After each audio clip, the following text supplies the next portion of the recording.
Hey guys, this is Dara from Lighthouse Prisms, and I just wanted to share some stuff with you that Spirit put on my heart.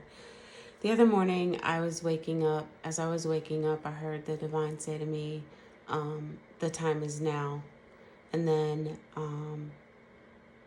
said to not get distracted or insecure if your actions don't um, and results don't look like someone else's. Excuse me. Excuse me, I still have a little cold. Um, and then the next morning, as I was waking up, Spirit said to me that to know that we um, are already aligned with our abundance and our prosperity. That we are born in vibrational truth to obtain our highest desired life. That when we are born with,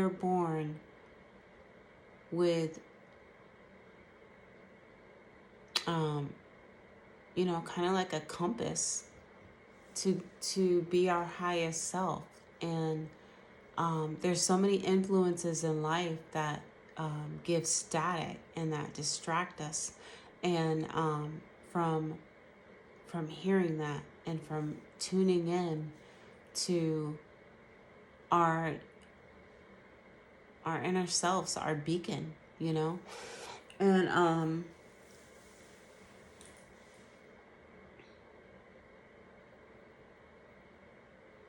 it says we are all born with our vibrational wealth codes, and the energy is already in us to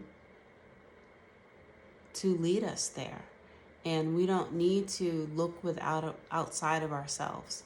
That power is innate,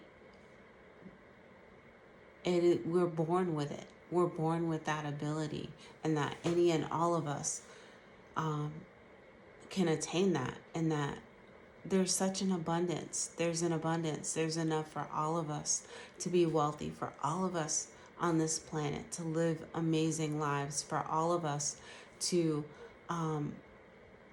live the lives and the experiences that we desire. And and the time is now for us to expect and to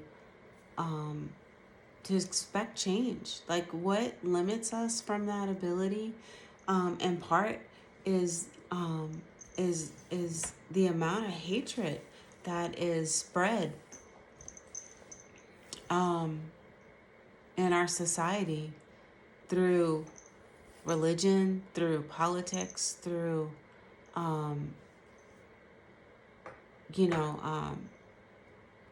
greed and corporatism. Those things separate us, and those things tell us to be fearful of other people because those people want what you have, or to hate those other people because those people have taken from you. When in reality, all things come from the divine and from Mother Nature.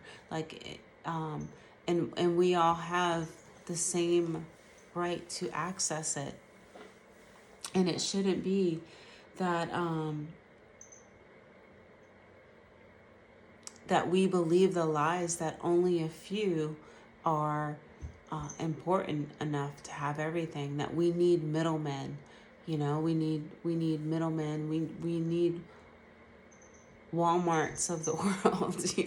And in a sense, my cat has been getting into my plant, and come out of there. She's been like digging up my plant and peeing in it. Yeah, and she's about to do it right now. Maybe stop it. So anyway, but every time I've gone on to start this message, which is a couple of different times in the past couple of days, and then I got sick, sirens would go off, and trucks and stuff would go by. And to me, it just accentuated the urgency of the message, the urgency of the change that is needed, the urgency of the change in our thinking, the urgency of the change in our acceptance of what is right, and how we allow the few in our nation to influence us in ways that are not good for us, for us to adhere to these beliefs that espouse and support them. There's so many people who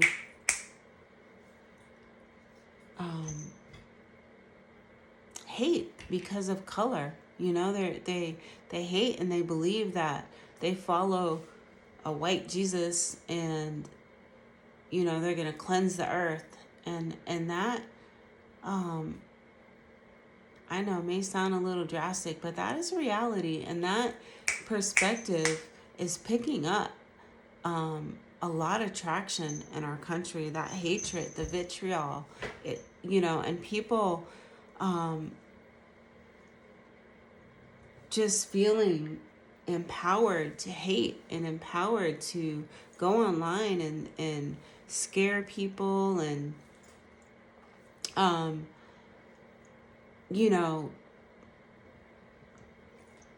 stop it, to go online and say things and do things that are just horrible. And for us to accept that, like one guy that I listened to, a news station, and he just went through and was showing like all the hate mail that he gets, and it's so wrong for people to feel empowered to hate other people because they have a different view, and yet espouse themselves of being able to have the power to express their view. I can express my view, and my view is hatred, but you can't express your view, so I'm going to hate you for your view. And you just go like, how ignorant is that? Like, how wrong is that? And we live in a society now, or an age, where our government is saying that, there's no such thing as racism against those who have, traditionally been impacted by racism and oppression. There's no such thing. But if you're white and you're a male, then there's racism against you. And I know at oh my gosh, what's that, Turning Point USA, that was like one of the main past speeches or whatever about white men, racism against white men, and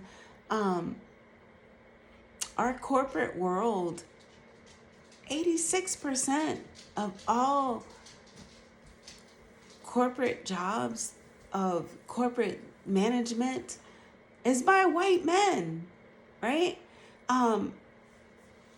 I think like 90% of the wealth in America is owned specifically by white men, right? All the power, like even I think it's like 90, I don't know, like in the high 90s or the 90s, percentage of the lawyers and the politicians, and like it's all white men. And somehow because you have all the power, they have all the power and all the influence, then somehow they're the victims. And I think the time is now where we call that out as wrong, as untrue, as an excuse and a manipulation to continually, hey, Nova, leave her alone. Nova. Sorry. Leave her alone. where we call that out as just not true. And I think it's so easy for people to believe that and to want to believe that because they feel powerless in their own lives. And instead of looking to figure out how to change and how to get power in your life as an individual, how to love yourself, how to see yourself as loved, it's so much easier to blame other people. It's so much easier to want to be the victim, because if you are the person in power, then you shouldn't feel so bad about your life, But when your life isn't built on anything sound, then yes, those things happen. And when you listen to our current ecosystem of power that just hoards, and instead of there being equality and equity in the wealth and abundance, we just have those who have that want more and more and more and more and more and more and more. And their way to get more is to encourage the masses to hate the few, because if you hate others, then you're too busy to see how they're robbing from you and from everybody else. You're too, if they tell you like, oh my gosh, look at that person wants your cookies, then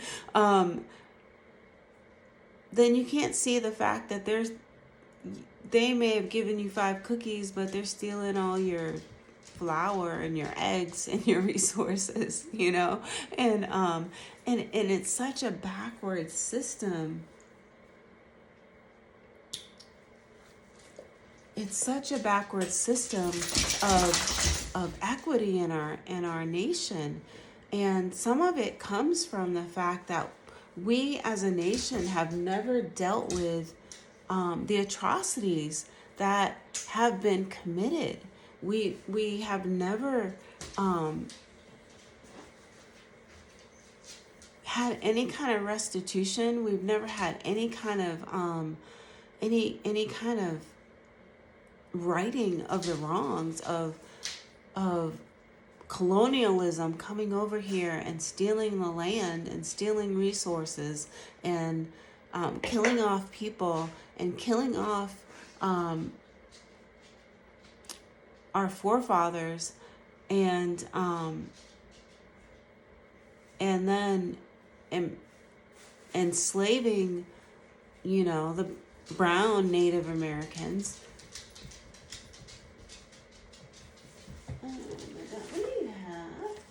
And enslaving,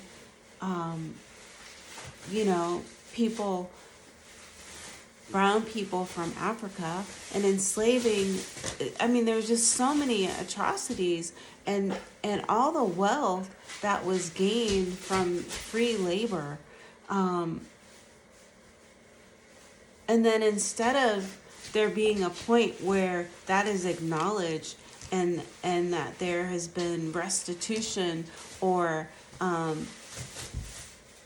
efforts to right things, there's just been a push to make people who are white, obviously not everybody, but in general, the theology has been like, let's make people white feel like they're the victims. Like, oh man, it's not your fault what those other people did. It's not your fault that these people were enslaved for 400 years. It's not your fault that, you inherited a system that benefits you and blesses you and gives you advantages that others haven't had. And we're going to make those other people work that much harder, and we're going to make those other people do this or that, and stay away from them, and don't let them near your women, and don't let them this and that, because they're bad, and they don't deserve anything because they're lazy and they're poor, and all pretty much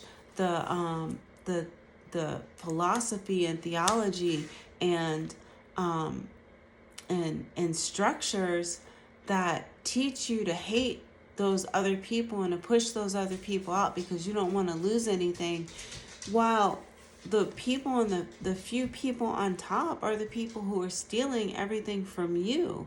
Like, they are stealing your wealth. You go and we work, and it's only the middlemen that make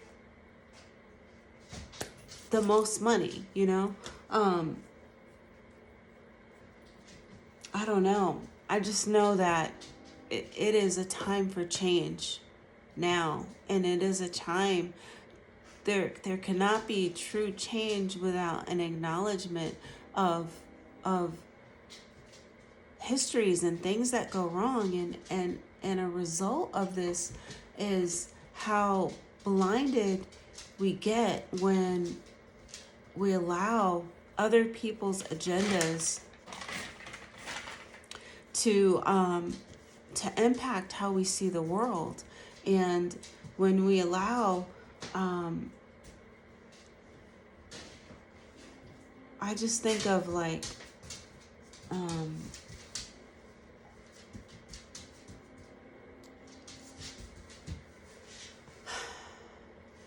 how, let's take Jeffrey Epstein for an example.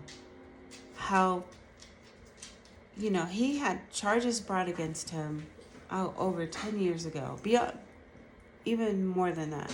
I don't know if it was like 15 years ago. And the powers that be gave him a sweetheart deal where he, quote unquote, confessed to, I don't know, something like, I don't know, prostitution. You know, basically, you know, being with a prostitute, an underage prostitute or something like that.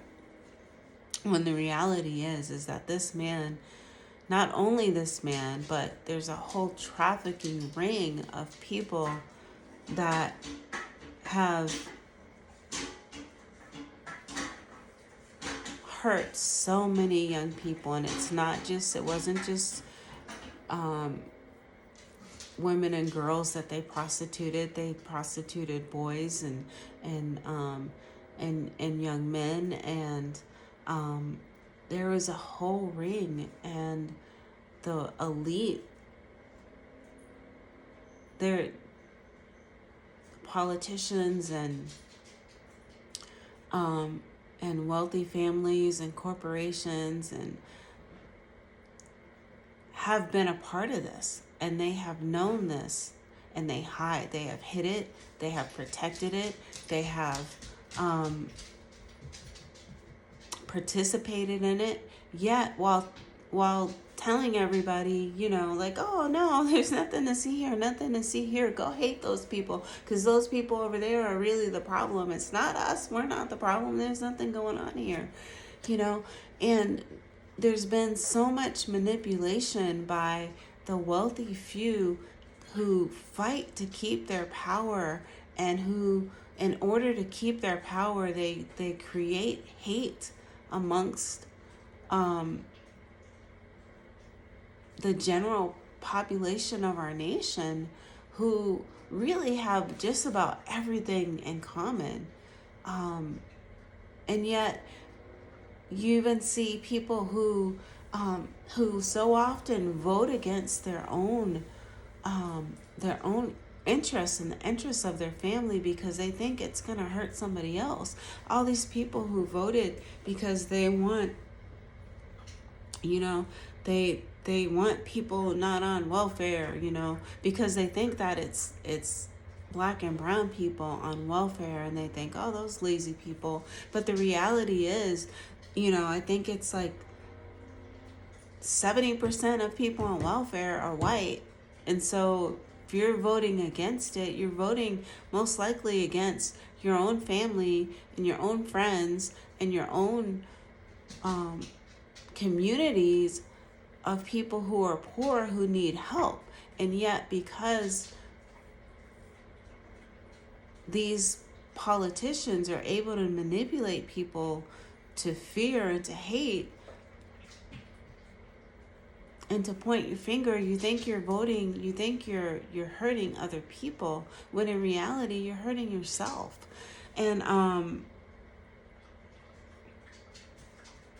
just know like that there really needs to be a change in our society, and the change doesn't come from avoiding hard truths. It doesn't come from, you know, from going to church and feeling good when we sit down and we look at all these people who look just like us in our own situations and our, you know, it's so deceiving to think that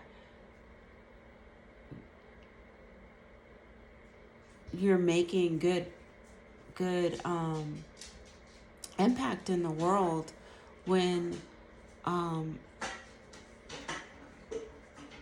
you're only giving to people in your same situations, you know? And so anyway, so let me read this passage. And you know, and I don't know who this is for. I don't know. You know, it's not a cheery message, and it's not necessarily a message that inspires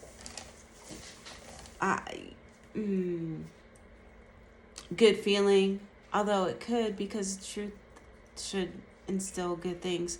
But for me, I feel like I need to do this because in some ways I feel like it's a test. Like the divine is like, okay, so you really want to channel for me? Well, then I want you to say something hard to people.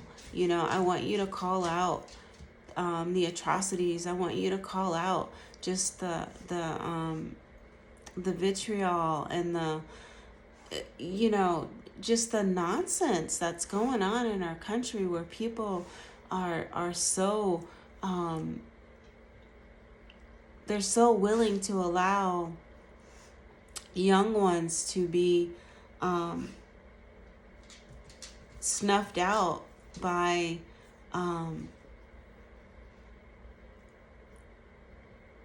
their fire irons. I'm just trying to say stuff in a way where, you know, YouTube doesn't take it down. That they'll fight for that, and they just expect casualties. You know, it's okay. I mean, we every day in America now, there is loss due to mass firearms being used on crowds of people. And it's acceptable, but it's not acceptable to have like common sense reform, to be able to stand up and say that no one needs an assault rifle on the streets of our nation, that nations where they don't have assault rifles, you know, and citizens don't have guns, people aren't getting killed by them, but yet people feel so powerless, right? And they're so indoctrinated by the hate of these corporations that make so much money and wealth off of the hatred, that they just go out as pawns and they believe this stuff.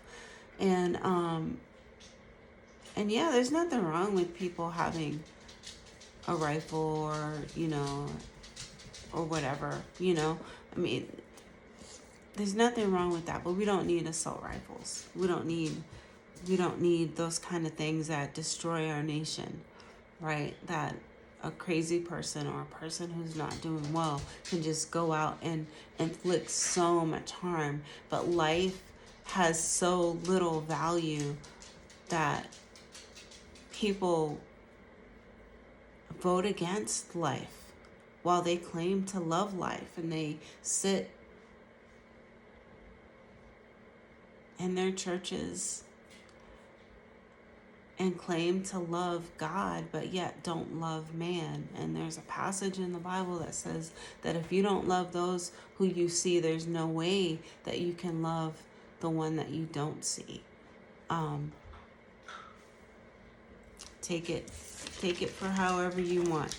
Um, there's a passage though in Job 33, and it says, "For God does speak, now one way, now another, in a dream and a vision of the night, when deep sleep falls on people as they slumber in their beds. He may speak in their ears and terrify them with warnings to turn them from wrongdoing and to keep them from pride, to preserve them from the pit, their lives from perishing by the sword, or someone may be chastened on a bed of pain with constant distress in the bones. They draw near to the pit, and their life to the messengers of death. But yet, if there is an angel at their side, a messenger, one out of 1,000, to tell them how to be upright, and if he is gracious to that person and says to God, spare them from going down to the pit, I have found a ransom for them, and they will see God's face and shout for joy. God does these things to a person twice, even 3 times, to turn them back from the pit, that the light of life might shine on them." And the thing is that the divine desires for us to turn back from the pit, to live lives of love, of equity, of abundance, of prosperity, of joy, right? Of unity, of live in a world where there's enough for everybody. And in order for that to be our reality, change needs to happen. And change happens most when we let go of what's not working. And in order to let go of what's not working, we have to acknowledge what's wrong. And you can't just keep filling something up. Broken stuff, filling over broken stuff. You don't put new furniture in a house that has no roof, right? You don't put new furniture in an abandoned building. You gotta clean stuff up. You gotta take out the garbage. You've gotta rebuild. And this is a time in our nation that needs restructuring. And in order for us to restructure, we have to call truth the truth. We have to acknowledge that hatred is wrong. We have to acknowledge that racism is wrong. We have to acknowledge that there have been advantages for one segment of society that other segments have not had, and that is wrong, and that there is a need to right things. And how? I don't know. I don't necessarily have that answer. I may have my own opinions, but that's a decision for us as a society to decide. And it is no longer acceptable for the few billionaires to tell us what is good for us as a nation. Like, they don't live our lives. They don't know.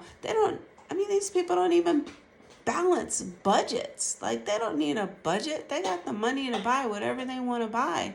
And what we constantly see is that so many of these people have made billions of dollars off of our backs. They have made so much money through their contracts with the government, through wars, and through war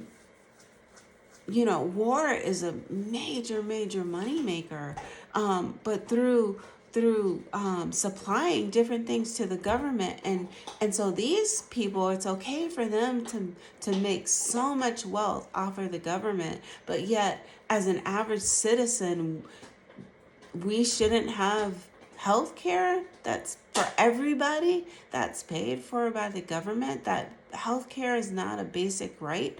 There's just so much that needs to change, and this is a perfect time for those things to change, because our government is destroying itself from within. Our nation is being destroyed from within. There is an evil that is destroying it from within. And it is time for those of us of light and of truth and of honor to stand up and to say that these things are wrong, and to be a bridge where we can transform this nation so that it is a better place for everybody, that every child goes to bed with a full stomach, that every child has the opportunity to live in a safe home, that every person who works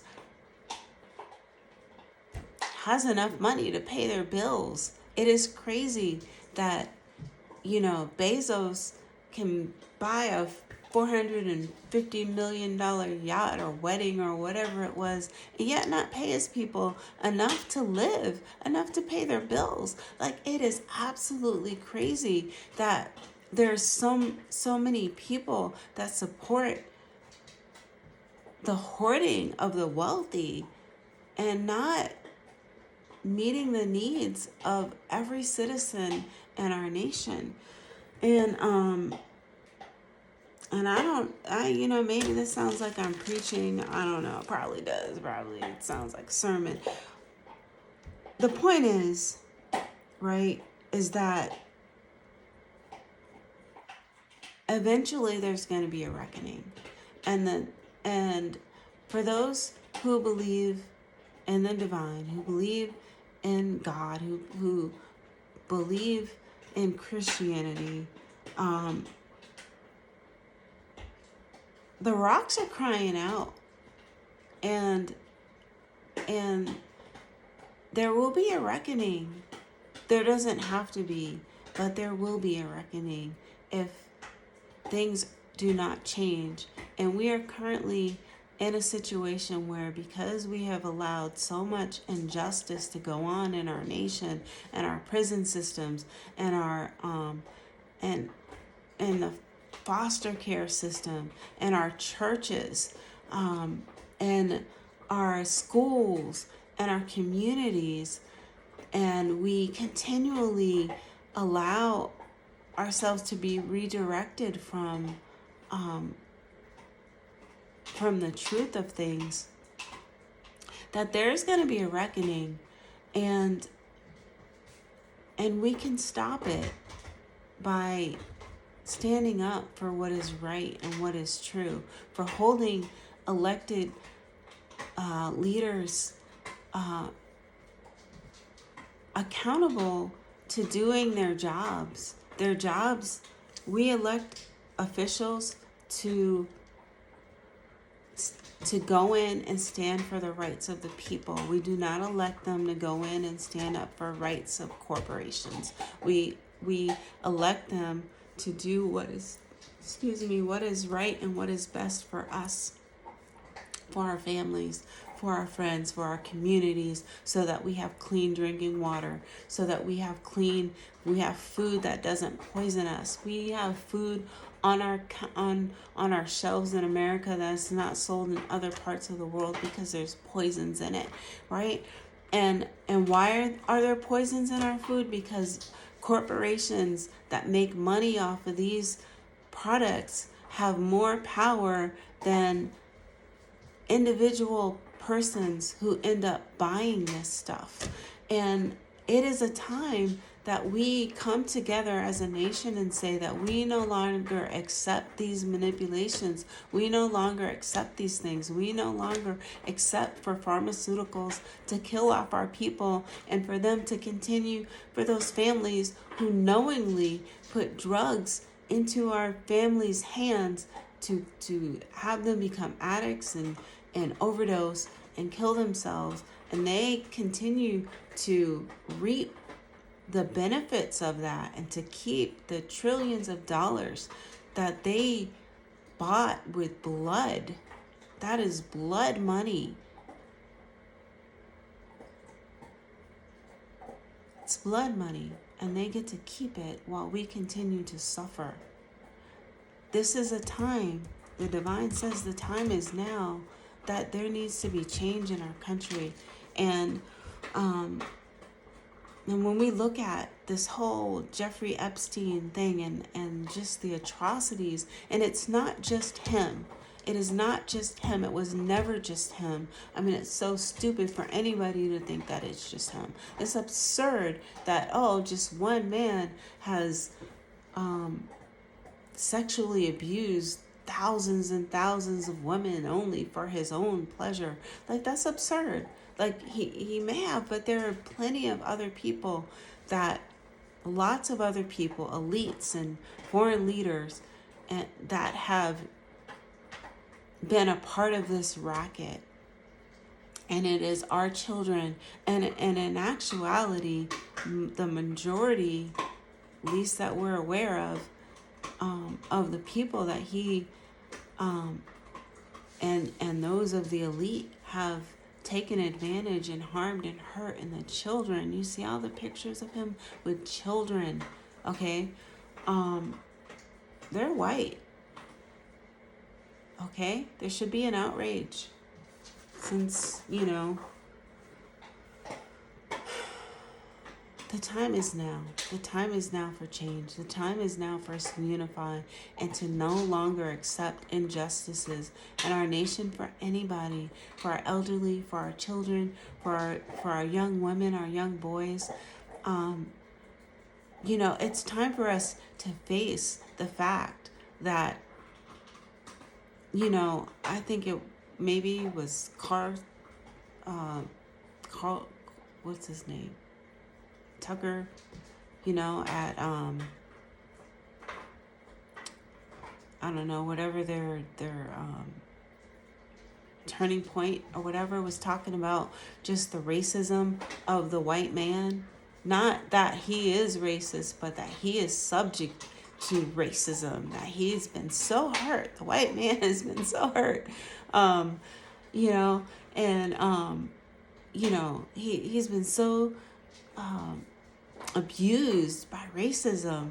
And when in reality, right, our government is like 95% white males.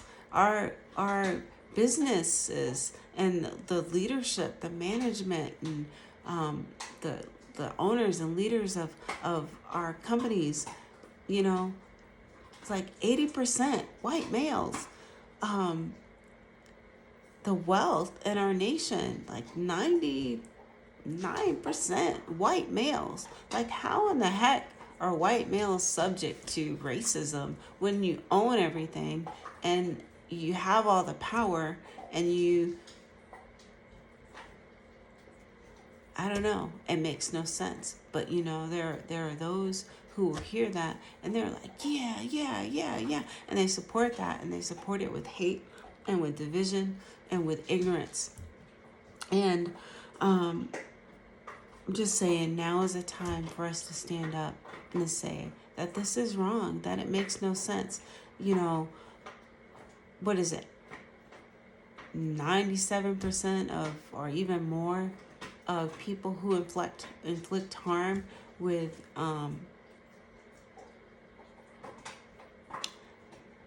those metal bullets, right? Are white males. You know, majority of people who've been, young people who've been taken advantage of in horrible ways in churches, right? That's done by white males.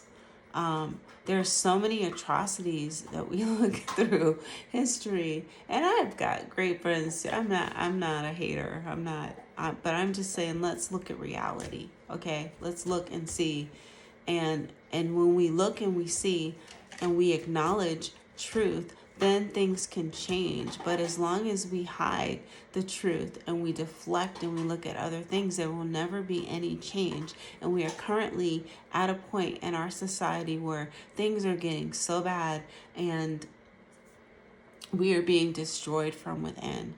And the way to stop this destruction is for us to look with honest eyes and honest hearts, and to shine light on truth with love, not hating anybody. But anyway, I don't know who this message is for, and maybe it's for no one. Maybe it's just to test me, to see if I will speak the truth and love. Who knows? But if you did find yourself listening to this, leave a comment. you know? And,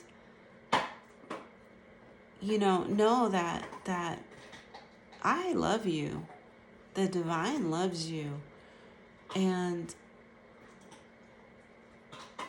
it's time for us to love one another and to really unify together to make changes in our world and our society. And so,